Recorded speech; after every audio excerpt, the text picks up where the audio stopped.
ask you, this is not right. అధ్యక్ష ఇదేం అధ్యక్ష? అధ్యక్ష సీఎం గారు సమాధానం చెప్తారు అధ్యక్ష. గౌరవ కేటీఆర్ గారు ఎన్నిసార్లు ఇస్తారు సార్? మరి మేము కూడా లెక్క చూడాలా? 39 మందికి. అధ్యక్ష, మనం తెలంగాణ రాష్ట్ర శాసనసభలో మాట్లాడుతూ ఉన్నాం. ఆనాటి ఉమ్మడి ఆంధ్రప్రదేశ్ శాసనసభ వ్యవహారాలు కాదు, ఆనాటి ఉమ్మడి ఆంధ్రప్రదేశ్ శాసనసభ కాదు.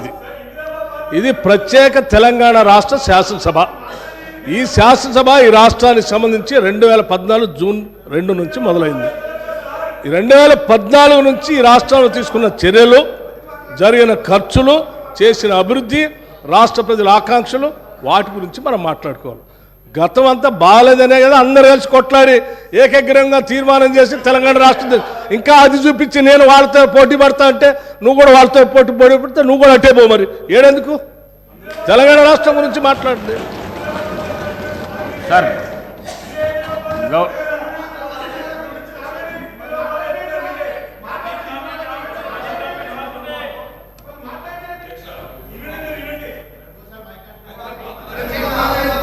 అధ్యక్ష మాట్లాడండి. అధ్యక్ష ఇందిరమ్మ పాలన అంటే అధ్యక్ష ఇందిరమ్మ పాలన అంటే 84 వరకు ఇందిరమ్మ పాలన ఉండే సార్. మరి ఇందిరమ్మ రాజ్యం తెచ్చినాం ఇందిరమ్మ పాలన తెచ్చినాం అంటే మరి ఇందిరమ్మ పాలన గుర్తు చేయాలి కదా సార్.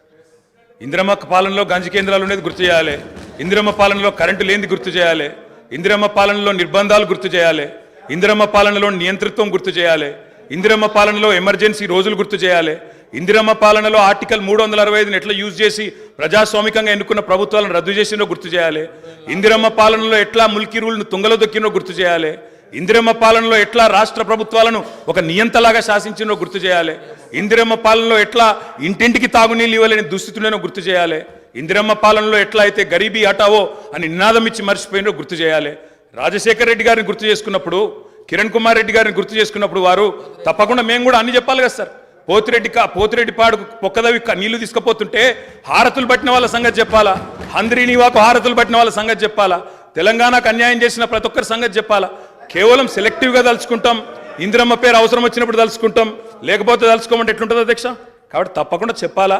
చరిత్ర అనేది దాస్తే దాగేది కాదు అధ్యక్ష. ప్రగతి భవన్కు పోయి అక్కడ కేసీఆర్ గారి పేరు మీద మట్టి పూయంగానే చరిత్ర మరుగున పడిపోదు అధ్యక్ష. తప్పకుండా వాస్తవాలుగానే ఉంటాయి. వాస్తవం ఏంది అంటే 50 ఏళ్ల గోస తర్వాత కలిసొచ్చే కాలానికి నడిసొచ్చే కొడుకు కేసీఆర్. తెలంగాణ తల్లిని దాస్య శృంఖలాలు తెంచిన కొడుకు కేసీఆర్ గారు అధ్యక్ష. ఇవాళ వారు మాట్లాడినారు, గవర్నర్ గారు.